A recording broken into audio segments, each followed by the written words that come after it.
대림절 셋째 주 3일째 되는 날입니다. 말씀 묵상은 누가복음 2장 14절입니다. 지극히 높은 곳에서는 하나님께 영광이요 땅에서는 하나님이 기뻐하시는 사람들 중에 평화로다 하니라. 아멘. 하나님이 기뻐하시는 사람 중에 평화로다 라는 제목으로 말씀을 나누고자 합니다. 예수님의 탄생 사건은 우리 눈에 보이지 않았지만 하늘에서는 놀라운 일이 일어났습니다.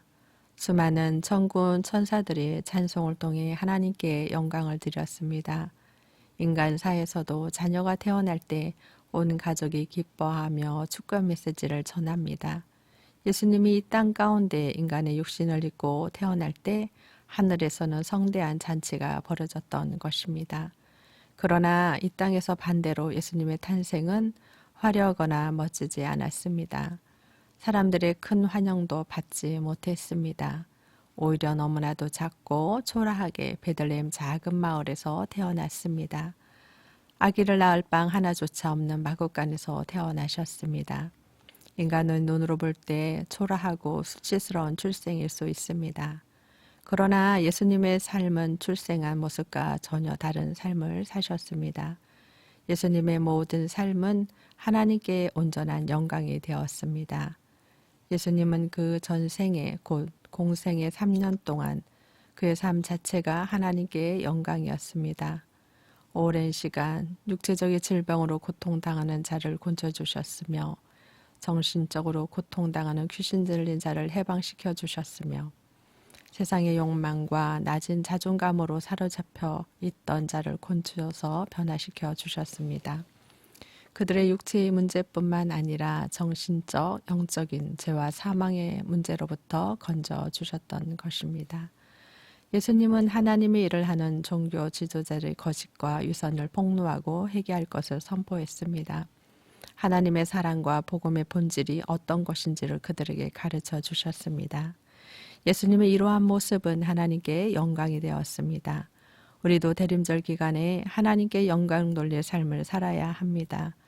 우리의 삶의 자리에서 복음의 본질을 회복하고 하나님의 자녀의 모습을 회복하여 하나님이 기뻐하시는 삶의 자리를 살아야 될 것입니다. 요즘 코로나19 팬데믹으로 인하여 주님의 몸된 교회가 세상으로부터 많은 핍박을 받고 있습니다. 교회의 정체성이 흔들리기도 합니다. 하나님의 영광을 가리는 것들도 종종 봐 너무나도 마음이 안타깝고 아플 때가 있습니다. 복음서의 소금이 그 맛을 잃을 때 밖에 벌어져 사람의 발에 밟힌다고 한 것처럼 교회의 정체성의 상실은 마치 소금의 맛을 잃은 상태와 같다고 볼 수가 있습니다. 대림절 기간에 더욱 그리스도인들이 깨어 있어야 합니다. 주님의 몸된 교회인 우리가 하나님의 자녀로서의 정체성을 회복하고 경건함을 회복하며 하나님께 영광 돌리는 삶을 살아야 할 것입니다. 이 땅 가운데 하나님이 기뻐하는 자들에게 평화를 주신다고 말씀하신 것처럼 하나님으로부터 받은 그 복을 주변에도 그 평화의 축복을 전달하는 주님의 제자들의 삶을 살아야 할 것입니다. 현재 코로나19 팬데믹으로 인하여 많은 사람들이 두려워할 때 우리의 믿음의 사람들은 당당하게 어깨를 펴고 살아야 합니다. 하나님이 주시는 평안함을 믿음으로 받아 누리시기를 바랍니다. 대림절 기간에 세상에 잣대를 대고 교회를 판단하는 자들과 코로나19 팬데믹으로 우리의 마음과 생각을 빼앗기지 말고 주님이 주시는 평화를 누리는 기간이 되시기를 바랍니다. 여러분에게 주님이 주시는 그 평화, 예수 그리스도를 믿는 자들에게 주시는 하나님의 은혜를 덧입고 대림절 기간에 하나님이 주시는 그 축복을 마음껏 누리고 세상 감당 못할 그 평화를 누리시기를 바랍니다. 우리 다 함께 기도하겠습니다. 사랑의 하나님 아버지 감사합니다. 오늘 말씀처럼 하나님께 영광이 되게 하시고 이 땅 가운데 하나님이 선택한 자들에게 하나님의 평화를 주신다 말씀하신 것처럼 그러한 평화가 이 땅 가운데 있기를 간절히 소망합니다.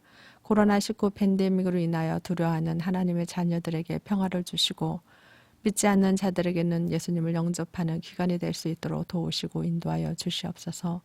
예수님의 오심을 기뻐하며 감사하며 기도하며 우리의 신앙을 회복하는 대림절 기간이 되기를 간절히 소망하며 예수 그리스도의 이름으로 기도드리옵나이다. 아멘. 오늘 한 날도 하나님이 주시는 말씀으로 승리하시고 오늘 말씀처럼 평화를 누리시기를 바랍니다. 내일 시간 같은 시간에 만나도록 하겠습니다. 감사합니다.